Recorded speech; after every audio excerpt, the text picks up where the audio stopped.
আসসালামু আলাইকুম সুপ্রিয় ছাত্রছাত্রীরা, কেমন আছো তোমরা? আশা করি ভালো স্বাস্থ্যবিধি মেনে বাসায় আছো। আমি Rashida Akter Shiuli, shift incharge morning shift, Brahmanbaria residential school and college, Kautuli Brahmanbaria. আজকে আমি তোমাদের চতুর্থ শ্রেণীর অধ্যায় গণিত বইয়ের অধ্যায় 7 থেকে গুণিতক ও গুণনীত নিয়ে তোমাদের প্রথম ক্লাস নিয়ে আসছি। আসলে আমরা গত যে ক্লাসটা আর কি করেছিলাম সেটা ছিল আমাদের কি খালি ঘর বা খোলা বাক্য, এরকম আর কি গাণিতিক বাক্য। এই দুটি ক্লাসই তোমাদের জন্য কি নতুন শব্দগুলো আর কি, যেমন গাণিতিক বাক্যটাও ছিল তোমাদের জন্য এর আগে তৃতীয় বা দ্বিতীয় শ্রেণীতে করো নাই। আজকে আমরা যে ক্লাসটা করতে যাচ্ছি সেটাও তোমাদের জন্য একেবারেই নতুন, সেটা হলো গুণিতক এবং গুণনীয়। আসলে এই কাজগুলো তোমাদের পরবর্তী যেই স্টেপ, তোমরা এই যে 5-এ উঠবে, 5 থেকে একদম 10 পর্যন্ত তোমাদের জন্য খুবই গুরুত্বপূর্ণ। আস্তে আস্তে এই বিষয় ব্যাপক আরও তোমরা জানতে পারবে। সেই কারণে আমি তোমাদেরকে বলবো যে তোমরা আজকের পাঠে খুব মনোযোগ সহকারে, প্রতিদিনই তোমরা মনোযোগ সহকারে, আমি জানি যে তোমরা আমার সাথে থাকো, তারপরেও বলবো যে আজকেরটা একটু মনোযোগ বাড়িয়ে দিবে, কেমন? তো চলো আমরা আজকে দেখে নিই আমরা এই ক্লাসটা করে পাঠ শেষে কি কি জানতে পারবো। দেখো, মৌলিক ও যৌগিক সংখ্যা সম্পর্কে জানবো, গুণিতক কি তা বলতে ও নির্ণয় করতে পারবো, গুণনীয় কি তা বলতে ও নির্ণয় করতে পারবো, লসাগু গসাগু এর পূর্ণ রূপ কি ও তা নির্ণয় করতে পারবো, গসাগু এর পূর্ণ রূপ কি তা নির্ণয় করতে পারবো, সাধারণ গুণিতক ও গুণনীয় কি ও তা নির্ণয় করতে পারবো। ঠিক আছে, তো আসো আমরা পর্যায়ক্রমে আমরা পাঠে চলে যাই। মূল ক্লাসে গেলেই তোমরা আস্তে ধীরে ধীরে বুঝতে পারবে আমি যে বিষয়গুলো বললাম ওই বিষয়গুলো এসেছে এই তোমার ক্লাসে। আসো, আমি কি বলেছিলাম এখানে আমরা কি কি শিখবো? মৌলিক সংখ্যা কি। আসলে দেখো, মৌলিক সংখ্যাটা হলো একের চেয়ে বড় যেসব সংখ্যা এক ও সংখ্যাটি ছাড়া কোনো গুণনীয়ক নেই সেই সংখ্যাকে কি বলে? মৌলিক সংখ্যা। দেখো, আমি এখানে 100 পর্যন্ত কিছু সংখ্যা দিয়ে দিয়েছি, আরো অনেক আছে, তবে তোমরা যখন এগুলো জানবে তখন এর পরের সংখ্যাগুলো দেখলেই বুঝতে পারবে কোনটি। এখন এই সংজ্ঞাটাকে যদি আমরা বিশ্লেষণ করি যে এক ও সংখ্যাটি ছাড়া, এখন আসো, ধরো এখানে আমি তোমাদেরকে দুটি উদাহরণ দিয়েছি। উদাহরণগুলো কি দেখো তো, 3 গুণ 1 মানে কি? যে গুণনীয় বলছি না আমি এখানে, যে গুণনীয় যে দুটি রাশিকে মানে কি দুটি সংখ্যাকে গুণ করে ওই সংখ্যাটি বলতে যে 3, ধরো 3-এর সাথে 1 গুণ করলে 3 পাওয়া যায়, এবং তারপরে কি হলো 3 আর 1ই, এর বেশি আর কোনো তার গুণনীয়ক নাই। আসো, 3কে যদি আমরা 2 দিয়ে গুণ করি তাহলে কি ওই 3 পাওয়া যাবে? বলো, পাওয়া যাবে না। তারপরে দেখো, 3কে যদি আমরা 3 দিয়ে গুণ করি তাহলে কি পাবো আমরা 3? না। এই ঠিক সেরকম আর কি এখানেও দেখো, 5 গুণ 1, দেখছো 1, আমি কি বলেছিলাম? 1 ও ওই সংখ্যাটি মানে কি? এই 5-এর আর কোনো গুণনীয়ক নেই, মানে আমরা তাকে গুণ করে আর কোনো বিভাজ্য কোনো কিছু মিলে যাবে না। দেখো, এরকম অনেক সংখ্যা রেখেছি, বিশেষ করে বেজোড় সংখ্যাগুলো গুণনীয় হয়ে থাকে, এই যে মৌলিক সংখ্যা হয়। আবার 9 কিন্তু আমাদের একটা কি বেজোড় সংখ্যা, কিন্তু 9-এর গুণনীয়ক আছে, তাই না? 3-3-কে 9, 3কে গুণ করলে 9 এবং 1 গুণ করলে কি হয়? 9-একে 9 পাই। আবার কি 3 গুণ 3 করলেও কিন্তু আমরা 9 পাই। এই জন্য বেজোড় হলেও এটা কিন্তু মৌলিক সংখ্যা নয়। তো আসো আমরা দেখে নিলাম মৌলিক সংখ্যাটা আসলে কি। 1 এবং ওই সংখ্যা ছাড়া আর কোনো তার গুণনীয়ক যার থাকবে না সেটাই আসলে মৌলিক সংখ্যা। আসো আমরা পরের সংখ্যা দেখি, এরপরে আমাদের জন্য পাঠে কি আছে। যৌগিক সংখ্যা, ঠিক এটাও একই রকম। 1-এর চেয়ে বড় যেসব সংখ্যা এক ও ওই সংখ্যাটি ছাড়া অন্য অন্তত একটি গুণনীয়ক থাকবে। আমরা মৌলিক সংখ্যা কি পড়েছিলাম? শুধু ওই সংখ্যাটি এবং 1 ছাড়া আর কোনো গুণনীয়ক নেই, কিন্তু এখানে কি বলছে? অন্তত পক্ষে একটি হলেও গুণনীয়ক থাকবে। আসো, আমি উদাহরণে এখানে আমি অল্প কিছু গুণনীয়ক দিয়েছি, আর অনেক গুণনীয়ক এরকম আছে, যৌগিক সংখ্যা অনেক আছে। তোমরা যখন এইটুকু দেখবে নিজে নিজেই বের করতে পারবে, আমি আর এর জন্য দিই নাই।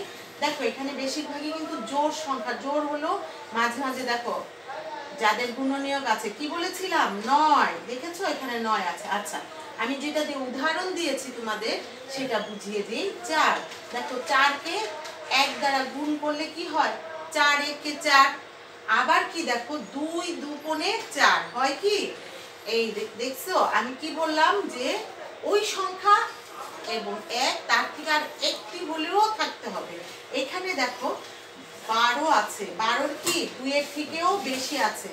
দেখো 12 একে 12, তারপরে কি আছে 6 দুগুণে 12, 3 4 12, এর আর কিন্তু গুণনীয়ক নেই, ঠিক আছে। তো আসো তাহলে আমরা কি বুঝতে পারলাম যে মূল যৌগিক সংখ্যা হলো সেটি যে ওই সংখ্যা এবং 1 এবং এর থেকে একটি বেশি হলেও অন্তত একটি হলেও গুণনীয়ক থাকবে। তো আমরা প্রমাণ পেয়ে গেলাম। এখানে দেখো 4 এর 1 আছে, 1 আবার 2 দুগুণেও 4 পাওয়া যায়, এখানেও 12কে আমরা সেভাবে প্রমাণিত করে দিলাম। তাহলে আসো আমরা এরপরে দেখি তোমাদের জন্য কি রাখা আছে। দেখো এখানে আমরা সংজ্ঞাটা দেখে নিই, গুণিতক কি। ঠিক আছে, গুণিতক হলো আসলে সহজ ভাষায়, এগুলো বইয়ের একটা সংজ্ঞা কি লিখতে বুঝাতে গেলে গুছিয়ে লিখতে হয়, যার জন্য লেখা লাগে। কিন্তু আমি তোমাদেরকে সহজভাবে বুঝিয়ে দিব। আগে আমি সংজ্ঞাটা পড়ি। একটি নির্দিষ্ট সংখ্যা দ্বারা যতগুলো সংখ্যাকে নিঃশেষে ভাগ করা যায়। এই নিঃশেষে মানে কি, যখন মিলে যাবে, ভাগ করলে কি ভাগফল আর অবশিষ্ট থাকবে না, ভাগ শেষ থাকবে না, সেটাই নিঃশেষে ভাগ করা যায়, তাদের প্রত্যেকটিকেই ওই নির্দিষ্ট সংখ্যাটির গুণিতক বলে।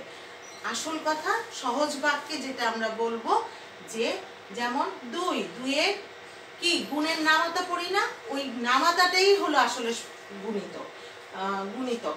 তো আমরা প্রত্যেকটি সংখ্যাই হলো আসলে, দেখো আমি এখানে সংক্ষেপে লিখে দিয়েছি যে প্রত্যেকটি সংখ্যার গুণের নামাতাই হলো গুণিতক। তুমি 2 এর যত একেবারে 2, আমরা কি 10 পর্যন্ত নামাতে শিখেছি, 11কে 2 দিয়ে গুণ করতে পারি, এরকম মিলিয়ন বিলিয়ন যত গুণ করো যাই আসবে গুণফলটাই হলো ওই সংখ্যার কি গুণিতক। আসো এখন আমরা গুণনীয়ক কি সেটা জেনে নিই। প্রদত্ত সংখ্যাটিকে মানে কি, যেই সংখ্যাটি গুণনীয়ক তোমাকে বলবে, একটা সংখ্যা থাকবে ওটার গুণনীয়ক বের করতে বলবে, সেই সংখ্যাটিকে যে সংখ্যাগুলো দিয়ে নিঃশেষে ভাগ করা যায় সেই সংখ্যাগুলোই ওই সংখ্যার গুণনীয়ক। অর্থাৎ আমরা এর আগেও কিন্তু যে যৌগিক সংখ্যা শিখেছিলাম, সেই যৌগিক সংখ্যা কি একটি সংখ্যাকে যতগুলো সংখ্যা দিয়ে ভাগ করলে মিলে যাবে সেগুলো হলো ওই সংখ্যার আসলে গুণনীয়ক। আসো লসাগু কি, লসাগুর পূর্ণরূপ আমি বলেছিলাম আমরা জানবো। লসাগুর পূর্ণরূপ হলো লঘিষ্ঠ সাধারণ গুণিতক। আমরা এর পর্যায়ক্রমে যখন এই সাধারণ কথাটির অর্থ কি আমরা যখন পড়ব তখন বুঝতে পারবে।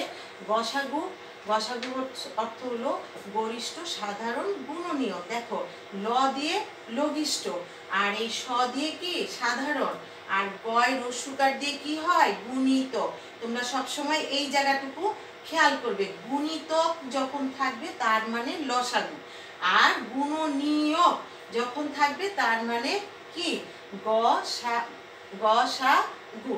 এই জিনিসটা যে দেখো সবগুলাই কিন্তু এই যে সাধারণ একই রকম, এখানেও এখানেও এখানে, তাহলে আমি কিভাবে এটাকে পার্থক্য বুঝবো, খেয়াল করে রাখবে যে গুণিতক যখন লিখবো লসাগু মানে ল থাকলেই গুণিতক লিখতে হবে শেষের গটা, আর গ থাকলেই শেষের গটা হয়ে যাবে গুণনীয়ক। তো আসো আমরা পরের স্টেপে চলে যাই, দেখি তোমাদের জন্য কি রেখেছি। আসো এখানে আমরা এখন লসাগুটা আসলে কি, কিভাবে আমরা নির্ণয় করব। আমি কি বলেছিলাম, লসাগুর পূর্ণরূপ আমরা জানতে পারবো, তার নির্ণয় করাটাও আমরা শিখবো আজকে। তো আসো আমি তোমাদের জন্য একটা সমস্যা রেখেছি, সেটা হলো কি নিচের সংখ্যাগুলোর লঘিষ্ঠ সাধারণ গুণিতক, এই যে দেখো ব্র্যাকেটে এইভাবে দেয়া থাকবে তোমাদের প্রশ্নটা, লসাগু নির্ণয় করো। এখন কি বলেছিলাম, ল থাকা মানেই হলো গুণিতক, মনে রাখতে হবে। আর মনে না থাকলে কি, ত্বক মানে কি আমাদের শরীরের স্কিন, এইভাবে মনে রাখতে হবে যে কোনো একটা উপায় দিয়ে। এখন আসো দেখো 3টি সংখ্যা রেখেছি তোমাদের জন্য, এই সংখ্যাগুলোর লসাগু কিভাবে আমরা বের করতে পারি। ওই যে সমাধানে আমি এসে দেখো 4-এর গুণিতক, গুণিতক মানে কি 4-এর নামাতা বলেছিলাম যে প্রত্যেকটি সংখ্যার গুণের নামাতাই হলো গুণিতক। দেখো আমি 4-এর গুণের নামাতাটা লিখে ফেলেছি। 4 একে 4, 4 দুগুণে 8, খেয়াল করো তোমরা। 4 3 4 12, 4 4 কি 4 গুণে কত, 4 গুণ 4 কত হয় 16, 4 গুণ 5 20। এইভাবে আমি নামাতা পড়ে দেখো চলে আসছি। 4 9 36, ঠিক আছে। আমি আর 4 10 লিখি নাই। দেখো এরপরে 6-এর গুণের নামাতো আমি লিখবো তোমাদেরকে। এরপরে দেখো 9-এর গুণের নামাতো আমি কিন্তু সম্পূর্ণ শেষ করি নাই। কেন শেষ করি না আসো এখন বুঝে নি। ওই যে আমি বলেছিলাম সাধারণ কথাটুকু। সাধারণ হলো এরকম, এই যে 3টি সংখ্যা যাদের লসাগু আমরা বের করব তার মধ্যে সবচেয়ে লঘিষ্ঠ মানে হলো কি, লঘিষ্ঠ হলো একদম সর্বছোট, যেটা সবচেয়ে ছোট। এবং সাধারণ মানে হলো এই তিনটার মধ্যে যখন দেখো এখানে 4 আছে কিন্তু এখানে কি 4 আছে, নাই। এখানে 8 আছে এখানে নাই। আবার দেখো এখানে 12 আছে এখানে আছে কিন্তু এটার মধ্যে নাই। মোট কথা তিনোটার মধ্যে যখন একই সংখ্যা আমরা পেয়ে যাব তখন কি হয়ে যাবে, এইটাই হলো সাধারণ গুণিতক। মানে 3টি সংখ্যার মধ্যে যখন মিল চলে আসবে, যেখানে গুণিতকে মিল এসে যাবে যে সংখ্যাটা, এটি হলো তাদের লঘিষ্ঠ সাধারণ গুণিতক। দেখো এখানেও 36 আছে এখানেও আছে এখানেও আছে। অন্যটার মধ্যে হয়তো কোনোটার মধ্যে দুইটাই আছে একটাই নাই। তাহলে আমরা কি বলতে পারি, সাধারণ গুণিতক হলো 3টি গুণিতকের কি মধ্যে যেইটুকু যার তিনটার মধ্যেই একটি সংখ্যা অন্তত পক্ষে মিল থাকবে। প্রথম সংখ্যাটাই হবে লঘিষ্ঠ আকারে লঘিষ্ঠ সাধারণ গুণিতক। দেখো এরপরে গেলেও অনেক আরো মিল পাবো আমরা, কিন্তু যেহেতু এটা লঘিষ্ঠ এই জন্য প্রথমটাই হবে লসাগু। এরপরেরটাই গিয়ে মিল হলে কি হবে, আরো বড় সংখ্যা আমরা পাবো। তো বড় সংখ্যা তো নিলে হবে না লসাগু। আসো লসাগুর আরেকটি নিয়ম আছে, ওই নিয়মেও তুমি করতে পারো। সেই নিয়মটি আমি তোমাদেরকে দেখে দিয়েছি। আসলে আরো অনেক নিয়ম আছে, তোমরা এখন ছোট, তোমাদেরকে যে সহজ যে বিষয় সেই বিষয়গুলোকে আমি ধরিয়ে দিচ্ছি। আস্তে আস্তে যখন তোমরা বড় হবে এগুলো আরো অনেক নিয়ম আছে যেগুলো তোমরা জানতে পারবে। তবে এগুলো তোমার পাঠ্য বইয়ের সাথে যেগুলো মিল সেগুলোই আমি তোমাদেরকে দেখিয়েছি। তাহলে আমরা লিখে ফেললাম, সুতরাং 4 6 9 এর লঘিষ্ঠ সাধারণ গুণিতক কি 36, উত্তর 36। এটাই হলো আমাদের লসাগু নির্ণয় করা। আচ্ছা আমি লসাগুর আরেকটি নিয়মে যাই। দেখো একই প্রশ্ন, সব এখানে প্রশ্নটা একই, আমি আরেকটু সংখ্যা অন্য সংখ্যা দিয়ে করেছি যাতে তোমরা বুঝতে পারো। এখানে আসো, দেখো 8 12 আর কত 24, এটার মানে হলো কি ভাগ, ঠিক আছে। দেখো ভাগের মধ্যে আমরা কি শিখেছিলাম, এই পাশে যে সংখ্যাটা থাকে সেটার নাম হলো ভাজক, মাঝখানে যেটা থাকে তার নাম কি ভাজ্য, আর ভাগ পরে যে ফলাফল পাওয়া যায় সেটা ভাগফল, আর নিচে যেটা অবশিষ্ট থাকে সেটা হলো ভাগশেষ। দেখো ঠিক সেই একই রকম। এখন দেখো এই সংখ্যাগুলোকে অন্তত পক্ষে আমি এমন একটা সংখ্যা নির্ণয় করব যা দিয়ে হয় সবগুলাকে ভাগ করা যায় অথবা অন্তত পক্ষে দুটি গেলেও ভালো, তাহলে তোমার দ্রুত অঙ্কটা শেষ হয়ে আসবে। না হলে একটা একটা করে অনেক বড় লেন্দি হয়ে যায় আর কি। দেখো 2 দিয়ে 8 এর মধ্যে কতবার যায় 4 বার। দেখো 2 8 এর মধ্যে কতবার গেল 4 বার। 2 একে 2, 2 দুগুণে 4, 4 দুগুণে কত 8, সেই 4 আমি এখানে লিখলাম। মানে 2 8 কে ভাগ করে 4 পেলাম। আমরা যদি না করতে পারি প্রথম রাফ করেও তুমি করতে পারো, পাশে রাফ করে যে ভাগফলটা পাবে সেটা এখানে নিচে লিখে ফেলবে। আসো 12 এর মধ্যে 2 কতবার যায় আমরা জানি 6 বার। দেখো 6 লিখে ফেললাম। 24 এর মধ্যে 2 কতবার যায় আমরা জানি কতবার 12 বার। আসো এখন পেয়ে গেলাম কত 4 6 12। এখন আবারও খেয়াল করব যে এই 4 6 12 কে কত দ্বারা ভাগ করা যায়। আবারও দেখো এই তিনোটাকে 2 দিয়ে ভাগ করা যায়। তাহলে 2 দিয়ে 4 এর মধ্যে যায় 2 বার, 6 এর মধ্যে যায় 3 বার, 12 এর মধ্যে কতবার যায় 6 বার। তোমরা যখন বড় বড় সংখ্যা হবে বুঝতে না পারলে, যখন আরেকটা বিষয় তোমাদেরকে জানিয়ে দিই, তোমাদের শেষ সংখ্যাটি যদি জোড় থাকে তাহলে জোড় সংখ্যা দিয়ে ভাগ করবে, তাহলে দ্রুত তোমার ফলাফলটা মিলে যাবে, ঠিক আছে। আর যখন শেষের সংখ্যাটা বেজোড় থাকবে তখন কি করবে, বেজোড় দিয়ে ভাগ করলে কি নিঃশেষে বিভাজ্যটা দ্রুত পাওয়া যায় আর কি সহজে। তো আমরা এরপরে পেলাম 2 3 6, 2 দিয়ে আবারও যায় দেখো কয়টাকে, দুইটি সংখ্যাকে যায়। 2 2 এর মধ্যে একবার যায়, 3 কে যায় না। যখন যেই সংখ্যাটি যাবে না সেটি কি করব আমরা নিচে নামিয়ে ফেলবো। এরপরে 2 কত আসবে, 2 6 এর মধ্যে যায় 3 বার। আসো এখন দেখো এখানে আছে কত, 1 3 3। এখন কি আর 2 দিয়ে যাবে, ওদেরকে ভাগ বলো, যাবে না। তাহলে দেখি তো আমি চিন্তা করে কোনটা দিয়ে যায়। 3 আছে 2 বার, তাহলে 3 দিয়ে যায় আমাকে। এটা 3 কে 3 দিয়ে কতবার যাবে, একবার। এই 1 যাবে না, তো 1 নামিয়ে ফেলবো। 3 3 এর মধ্যে একবার যায়, 3 3 এর মধ্যে একবার যায়। এখন 1 কে কি যদি যতই বার ভাগ করো, ভাগফল কি আর আসবে, আসবে। তাহলে আমরা কি একই আসবে। এখন দেখো এই ভাগশেষ 1 কে যতবার গুণ করো, 100 বার 1 গুণ করলেও গুণফল কত আসবে, 1। এই জন্য আমরা আর নিচে যখন 1 চলে আসবে লসাগুর সময় এইগুলোকে গুণের মধ্যে আর আনবো না, কারণ এটা অনেক বড় হয়ে যাবে তোমাদের। তো আমরা এই পাশে দেখো যতগুলো সংখ্যা, এখানে যদি একটা 1 ছাড়া অন্য সংখ্যা থাকতো সেটাকে আমরা নিয়ে নিতাম। তো যাই হোক, এখন দেখো এইভাবে গুণ করে নিব। এই পাশে দেখো 1 2 3, 3টা 2 আছে আর একটা 3 আছে, দেখো আমি এখানে লিখে ফেলেছি। আমরা দেখো আসো এর আগের অঙ্ক কি করেছিলাম, গাণিতিক বাক্যের মধ্যে করেছিলাম না এরকম একটা ফর্মেট, যখন গুণ থাকে সব পর্যায়ক্রমে গুণ গুণ করে যাওয়া। তো সেইভাবে প্রথম দুইটা রাশিকে আমরা কি করলাম, 2 দুগুণে 4 নামিয়ে ফেললাম আর বাকিটা রেখে দিলাম। আসো এরপরে আবার এই দুইটাকে 4 দুগুণে 8 রেখে দিলাম, ওই 3 চলে আসলো এখানে। 3 8 কত, 24। তাহলে লসাগু 24। এটাও তোমার আরেকটা নিয়ম, লসাগুর সংক্ষিপ্ত নিয়ম, যেটা তুমি যখন ছোট সংক্ষেপে অঙ্ক করবে বা সঠিক উত্তর লিখবে, আমাদের যখন সৃজন অঙ্ক আসে সংক্ষিপ্ত প্রশ্নের উত্তর দাও, তখন কিন্তু ওই গুণনীয়ক বের করে করতে গেলে হয় কি অনেক বড় হয়ে যায় অঙ্ক। এইভাবে আমরা সংক্ষেপে করতে পারি। আরও সংক্ষেপে আমাদের নিয়ম আছে, যে নিয়মগুলো দিয়েও আমরা লসাগু বের করতে পারি। তো তোমরা ছোট, এই জন্য আমি সহজ দুইটা পদ্ধতি তোমাদেরকে আজকে দেখালাম।